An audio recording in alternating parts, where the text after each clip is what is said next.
నరకాసురుడిని సత్యభామ ఎలా వధించిందో మీ ఆడవాళ్ళకి మర్యాద ఇవ్వకూడదు, ఆడవాళ్ళని ఇలాగే మన కాళ్ళ కింద అణిచివేస్తూ ఉండాలి అని, నీ శక్తి ముందు ఏ ఆడది నిలవదు అని నరకాసురుడి బుద్ధి మొత్తం మార్చేస్తాడు. అలా కొన్ని నెలలకే నరకాసురుడు అమ్మవారికి పూజలు చేయడం ఆపేసి కనపడిన ప్రతి ఒక్క అమ్మాయిని బలాత్కరిస్తూ ఉంటాడు. ప్రతి ఒక్క రాజ్యం మీద యుద్ధం చేసి ఆ రాజ్య మహారాణులను ప్రతి ఒక్క స్త్రీని తన రాజ్యానికి బలవంతంగా ఎత్తుకొచ్చి ప్రతిరోజు చిత్రహింసలు పెట్టి వాళ్లకు ఇష్టం లేకుండా బలవంతంగా బలాత్కారం చేస్తూ ఉండేవాడు. ఎక్కువైన నరకాసురుడు ఇంద్రలోకానికి వెళ్లి అక్కడ అందరినీ ఓడించి అక్కడ ఉన్న స్త్రీలను ఘోరంగా అవమానిస్తాడు.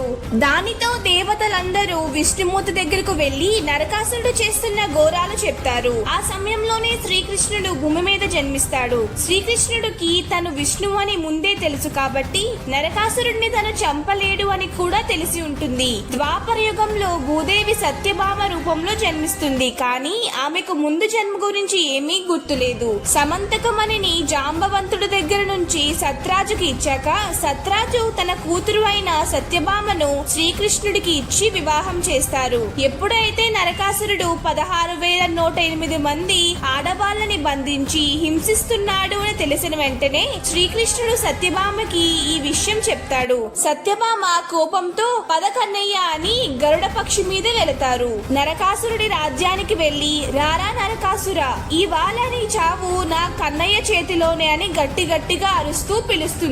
అప్పుడు కూడా ఆడవాళ్ల జుట్టు పట్టుకుని ఈడ్చుకుంటూ క్రూరంగా వస్తాడు. అది చూసిన సత్యభామకు కోపం ఇంకా పెరిగిపోతుంది. అప్పుడు శ్రీకృష్ణుడు శాంతించమని సత్యభామకి చెప్పి నరకాసురుడితో ఘోర యుద్ధం చేస్తాడు. ఎంత యుద్ధం చేసినా కూడా శ్రీకృష్ణుడు నరకాసురుడిపై ఒక్క గీత కూడా వెయ్యలేకపోతాడు. అప్పుడు నరకాసురుడు ఒక ఆడపిల్లని అడ్డం పెట్టుకుని పార్ట్ 4 కావాలి అనే వాళ్ళు పార్ట్ 4 అని కామెంట్ చేసి వీడియో నచ్చితే సబ్స్క్రైబ్ చేసుకోండి.